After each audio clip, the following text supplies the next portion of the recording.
Michael, it's time for the Cowboys to get their little victory lap.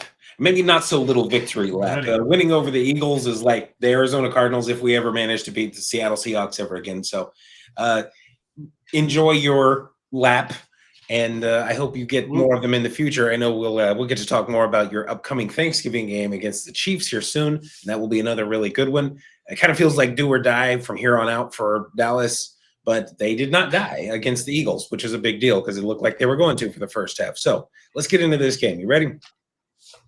I am very ready. All right. Well, thanks. Welcome, everyone. This is We Are the Game. I'm Luke, and that's Michael. I'm not actually dying. I just have a cold.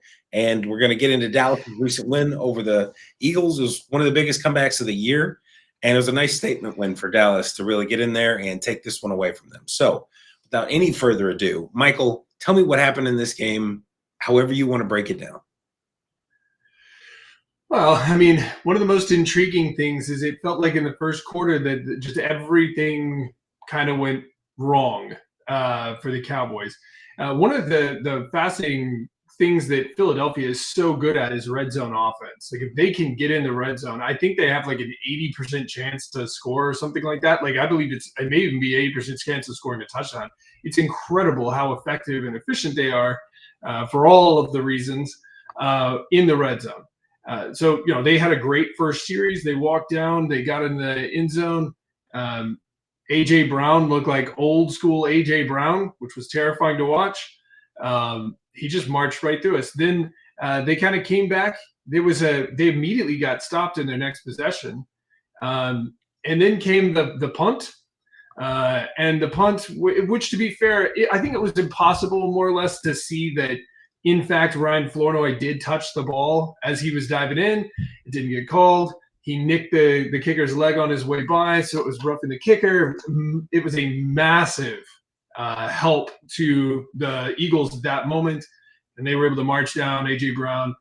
They got, ultimately, Jalen got to run one in for a touchdown. It's never fun to watch that. It's always impressive, sort of, but it is always painful to watch. And then they got another opportunity shortly after when we gave them phenomenal field position, thanks to Turpin, just kind of phantom fumbling over his own feet, which was, again, just felt like, I guess we've decided to literally hand them this game. Yeah. And it all was going wrong. After that, we were able to just show up on defense. I really feel like it was mostly just the defense that decided, hey, we're going to show up. We're going to put a stop to what's kind of going on. The offense then picked up from there. I think they into the first half, we scored a touchdown. I would say that the momentum shifted, but it wasn't like some massive shift where we just owned everything the rest of the game. One could make the argument that we owned their running game. Once again, the Eagles, two running backs that they ran for a total of 30 yards. Jalen ran for 33. It's hard to argue with that. He did run for 2 touchdowns. Again, that was painful. But, it still is like, okay, like that's not too bad against the one of the best teams in the world. There were a lot of things that went well. Switching over to kind of talk more about the offensive side, there were a lot of things that went well. Javonte Williams looked pretty darn good in a lot of his runs. I think he only had one 20-yard run, but just a lot of these gashing kind of like, hey, here's 8 yards, here's 9 yards, creating these short second or third downs was really big. Malik Davis had a 20-yard run. There's a lot of positive there, but I felt like it was more just the fight. That ultimately Dallas won through the fight in this one. Diggy Zua had that huge play with the sack later in the game. To shut down a drive. It was kind of an entire team effort overall. Nice. Yeah. No. What stuck out to you in that game? Well, the obvious thing is first half, second half, and it's almost perfectly that. I know you scored right before the half, but it just like everything went their way, and then kind of just shifted right before half. You had that nice long drive to make it 21-7, and then you just took over from there. Your defense stepped up. Second half adjustments clearly worked. Or they got tired or took their foot off the gas too early or something. The penalties did not go against you. They were slightly lopsided actually in favor of Dallas. So there were plenty of penalties called. I would still say too many. But things went fairly chalk there. So I'm glad we can't, this isn't one of those weird 17-1 kind of games that we had not long ago. So that's good. I don't really like having to look back at that as a cause of a game. Yeah, I like that you were able to stay pretty balanced. I know we're looking at Pickens, we're looking at CeeDee Lamb and all that, and those numbers, and those were great. But you were able to sustain some balance and still get 4 or 5 yards per carry, I believe, from Javonte and company. So that is got to be the model moving forward. And it was weird. It felt like even when it was like 21-0, I don't recall feeling like this game's out of reach. This is just over. There was something about the way you were moving the ball that felt like if they could stop getting in their own way, they could jump back in this game back. And so that was really something to look at. And it made me think back about the first game back months ago. And I was like, this really isn't a terrible matchup for you. And then, they've listed the stats about Dak's record against the division, and they're rather exemplary. So all that goes in your favor. We'll see how, moving forward you can do for the rest of the season. You've got some tough games closing out. Was there one standout player that really felt like won this game for you? Was it just Dak? Was it the offensive line? Or give me the one guy that you're like, you'd give the game to? Man, if I was to give the game ball, it probably would have to be Dak. It'd be tempting to also give it to George Pickens in a lot of ways. Just the way that he played through that game. Dak did a good job of not. I say that there were some opportunities with some of his throws where they could have come down with an interception here or there, something like that. But ultimately, this is a gutted out kind of game. Again, the defense. It was really kind of the special teams in a way gave them an opportunity. And then also one of your wide receivers gave your opponent these opportunities that they capitalized on. It wasn't your mistakes. It wasn't really even the defense's mistakes per se. They were just kind of oddities, and to gut it out through that, I think I would stick with Dak. But somebody that I think who deserves some praise, and if you haven't seen the play, is Clark. The rookie who came out on that play. There's probably, and whether you're a Cowboys fan or not, if you're showing a kid, what does it mean to gut something out, is that he is getting run over, he's getting shoved to the ground, he gets back up, guys are shoving him down it, he gets all the way up and still is a huge part of a huge play that turned the game. It's an inspiring thing. It would have been no matter whose team he was on. At the end of the day, he probably deserves the game ball. Because without that play, I don't know that we win. Yeah. And so it was a big deal. Elijah Clark, it's a pretty big one. So that was a big play in the game as well. Here's a question kind of back to you, because it's hard as a Cowboys fan.